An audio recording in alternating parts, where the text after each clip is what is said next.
கண்ணான கண்ணே உன் வாய் வார்த்தை நம்பி கல்யாண தீபம் ஏற்றினேன்.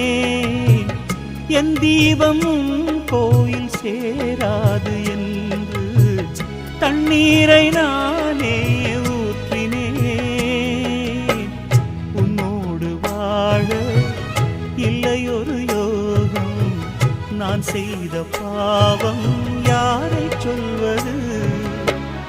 காதல் ரோஜாவே நலமாய் நீ வாழ்க, நீ சூடும் பூமாலை நான் போல் வாழ்கவே.